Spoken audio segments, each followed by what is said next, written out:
Hi viewers, இப்போ நம்ம பார்க்க போகிறது லாவா. ஸோ அந்த லாவாவில் ஒரு நியூ மாடல் லான்ச் பண்ணியிருக்காங்க, லாவா யுவா ஸ்மார்ட் 2. ஸோ இது வந்து ஒரு ரொம்பவே கம்மியான ப்ரைஸுக்கு லான்ச் பண்ணியிருக்காங்க. அதில் என்னென்ன ஸ்பெக்ஸ் கொடுத்துருக்காங்கன்னு பார்ப்போம். பேட்டரிக்கு வந்தோம் அப்படின்னா 5000 mAh பேட்டரி கொடுத்துருக்காங்க. 5000 mAh பெரிய பேட்டரி தான்.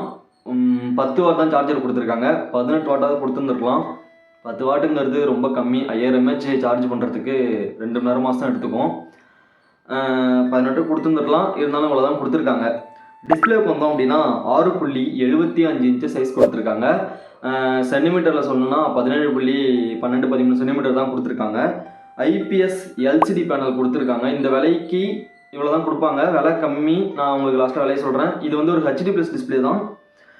90 Hz ரெஃப்ரெஷ் ரேட் கொடுத்துருக்காங்க, அதுவுமே கொஞ்சம் கம்மி தான். இதில் வந்து என்ன சொல்கிறாங்கன்னா ப்ரீமியம் மார்பிள் ஃபினிஷ் டிசைன் அப்படின்னு சொல்கிறாங்க இந்த மொபைலை. ஸோ இது இருக்கட்டும். நெக்ஸ்ட்டு கேமராவுக்கு வருவோம். பின்னாடி பேக் கேமராவில் வந்து 2 கேமரா மாதிரி கொடுத்துருப்பாங்க. ஸோ ஒன்றே தான் கேமரா, 13 MP பேக் கேமரா கொடுத்துருக்காங்க. பின்னாடி வந்து லைட்டோட வரும் எல்லா மொபைலுமே. சரி, இதுவுமே லைட்டோட வருது. 1080p 30 fps தான் வீடியோ ஷூட் பண்ணிக்க முடியும். முன்னாடி வந்தோம் அப்படின்னா 5 MP கொடுத்துருக்காங்க. அதுலேயுமே 1080p எடுத்துக்க முடியாது, 720 தான் எடுத்துக்க முடியும் 30 fps. 5 MP 720 தான் எடுக்க முடியும். மற்றபடி இதில் சாஃப்ட்வேர்னு வந்தோம்னா Android 15 கொடுத்துருக்காங்க, நல்ல விஷயம். ஆனால் கோ எடிஷன் தான். ஸோ அப்போனா அடுத்த அப்டேட் வராது. Android 16, 17 எந்த அப்டேட்டுமே வராது. இது அவ்வளோதான், இதோட முடிஞ்சுக்கும். Android 15ஓட முடிஞ்சுக்கும். நம்ம அது வரைக்கும் தான் யூஸ் பண்ணிக்க முடியும். மற்றபடி இதில் வந்து முக்கியமானது ப்ராசஸர் தான். என்ன கொடுத்துருப்பாங்க நம்ம எதிர்பார்க்கலாம் அப்படின்னா MediaTek ஸ்னாப்ட்ராகன் இது வரைக்கும் லாவாவில் வந்தது கிடையாது. எனக்கு தெரிஞ்சு வந்ததில்லை. MediaTek தான் கொடுப்பாங்க. மேக்ஸிமம் MediaTek கொடுத்துருப்பாங்கன்னு நினச்சேன், இருந்தாலுமே MediaTek கொடுக்கல. வேறு என்ன இருக்குன்னா யூனிசெக்னு ஒரு ப்ராசஸர் இருக்குது, அந்த ப்ராசஸர் தான் கொடுத்துருக்காங்க. யூனிசெக் SC9863A அப்படிங்கிற ப்ராசஸர் கொடுத்துருக்காங்க. இந்த ஒரு 4G மொபைல். ஸோ இந்த ப்ராசஸரை வச்சு இந்த கேமராவுக்குலாம் இவ்வளோ தான் எடுக்க முடியும். இந்த ப்ராசஸர் வந்து கேமரா இம்ப்ரூவ் பண்ணாது, ஒரு நார்மலாக தான் இருக்கும் கேமரா குவாலிட்டிலாம். இது பத்தாவதுக்கு 13 MP தான் பின்னாடி கொடுத்துருக்காங்க. ஸோ அதெல்லாம் வந்து கேமரா வந்து ஒரு டீசெண்டாக இருக்கும், அவ்வளோதான். ஒரு அர்ஜென்ட்டுக்கு ஒரு டாக்குமெண்ட் எடுத்து அனுப்பணும் அப்படின்னா அதான் ஒரு நார்மலாக இருக்கும் கேமரா பொறுத்த வரைக்கும். ஃபிசிக்கலாக என்னென்ன கொடுத்துருக்காங்கன்னு பார்ப்போம். இந்த மொபைலில் சிம் ஸ்லாட் கொடுத்துருக்காங்க, லெஃப்ட் சைடு கொடுத்துருக்காங்க. ஸோ அதில் 2 சிம்மு அட் டைமில் ஒரு மெமரி கார்டு போட்டு யூஸ் பண்ணிக்க முடியும். கீழே பாட்டமுக்கு வந்தோம் அப்படின்னா ஸ்பீக்கரு Type C கொடுத்துருக்காங்க. மைக் ஒன்று கொடுத்துருக்காங்க. 3.5mm ஜாக் கொடுத்துருக்காங்க. சிங்கிள் ஸ்பீக்கர் தான் கொடுத்துருக்காங்க, நமக்கு ஸ்டீரியோ ஸ்பீக்கர் கொடுக்கல இந்த வேலையில். ரைட் சைடில் வந்து நார்மலாக volume plus button minus button கொடுத்துருக்காங்க.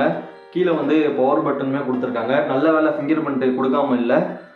சைடில் கொடுத்துருக்காங்க, சைட் மவுண்ட் ஃபிங்கர் பிரிண்ட் கொடுத்துருக்காங்க. மற்றபடி இதில் ஃபேஸ் லாக்குமே உண்டு. நல்ல வேலை ஃபிங்கர் பிரிண்ட் கொடுக்காம இல்லை. அது ஒரு நிறைய விஷயம் கொடுத்துருக்காங்க. கலர் டைப்பை பொறுத்த வரைக்கும் 2 கலர் டைப் தான் கொடுத்துருக்காங்க. கிறிஸ்டல் கோல்டு, கிறிஸ்டல் பிளாக் அப்படின்னு 2 கலர் வேரியன்ட் தான். இதில் பாக்ஸில் என்னென்ன வருது அப்படின்னா mobile, USB Type C cable and charger வருது, சிம் இன்ஜெக்டர் பின் வருது. பரவாயில்ல, ஒரு பேக் கவர் கொடுத்துருக்காங்க. டிரான்ஸ்பரண்ட் கவர் யூஸ் பண்ணுவோம்ல, எல்லா மொபைல்லையும் கொடுப்பாங்கள்ல டிரான்ஸ்பரண்ட்டு. ஆனால் இதில் வந்து கேமரா ப்ரொடக்ஷன் பின்னாடி இருக்குது, நமக்கு அதுக்கு ஏற்ற மாதிரி பேக் கவர் வாங்கிக்கணும். ரேம் டைப்பை பொறுத்த வரைக்கும் சிங்கிள் வேரியன்ட் தான். 3GB ரேமும் 64GB ஸ்டோரேஜும் கொடுத்துருக்காங்க. சிங்கிள் வேரியண்ட்டில் வந்து இந்த வேரியண்ட் என்ன ப்ரைஸ் வரும் அப்படின்னா 6400 கொடுத்துருக்காங்க. சிங்கிள் வேரியன்ட் தான். இந்த மொபைலை பொறுத்த வரைக்கும் யார் யார் யூஸ் பண்ணலாம் அப்படின்னா, இப்போ வயசானவங்க ஸ்டார்டிங்காக செல் யூஸ் பண்ணுறாங்க, அப்பா அம்மா எனக்கு பெருசாக செல்லாம் யூஸ் பண்ண தெரியாதுப்பா, சின்னதாக செல்லாம் வாங்கி கொடுப்பா அப்படின்னா நம்ம இதை ட்ரை பண்ணலாம் லாவாவை. இதில் மைனஸ்ன்னு பொறுத்த வரைக்கும் பேட்டரியில் நல்லா கொடுத்துட்டு சார்ஜரில் கொஞ்சம் கம்மி பண்ணியிருக்காங்க, 18 கொடுத்துருந்துருக்கலாம். இந்த ப்ரைஸில் இவங்க ஓரளவு நார்மலாக கொடுத்துருக்காங்க. கொஞ்சம் நிறைய விஷயத்தை இம்ப்ரூவ் பண்ணியிருந்துருக்கலாம். இருந்தாலுமே இவ்வளோ தான் ஸ்பெக்ஸு. இந்த வீடியோ பிடிச்சிருந்துச்சுன்னா நீங்கள் லைக் பண்ணுங்கள், சப்ஸ்கிரைப் பண்ணுங்கள், கொஞ்சம் சப்போர்ட் பண்ணுங்கள். அப்போ தான் அடுத்தடுத்த வீடியோ போகிறதுக்கு நமக்கு ஒரு மோட்டிவேஷனாக இருக்கும். ஓகே விவர்ஸ், இந்த மொபைல் நீங்கள் வாங்குறீங்கன்னா நீங்கள் லாவா வெப்சைட் ஆன்லைனில் அதிலே வாங்கிங்க, அப்படிலாம் ஆஃப்லைன் ஸ்டோர்லேயே நீங்கள் வாங்குறது பெட்ரு. ஏன்னா ஆஃப்லைன் ஸ்டோரில் நிறையா இந்த மாதிரி மாடல் இருக்குமான்னு தெரியல. பிடிச்சிருந்துச்சுன்னா நீங்கள் ஆஃப்லைன் ஸ்டோரில் போய்ட்டு செக் பண்ணிவிட்டு வாங்கிக்கோங்க. அப்படி இல்லாத பட்சத்துக்கு நீங்கள் ஆன்லைனில் லாவா வெப்சைட்லேயே வாங்கிக்கலாம். இல்லை Amazon ஃப்ளிப்கார்ட்லேயே இருக்குது, கொஞ்சம் சேஃப்டியாக பார்த்து வாங்கிக்கோங்க. அடுத்த வீடியோவில் சந்திப்போம். பாய்.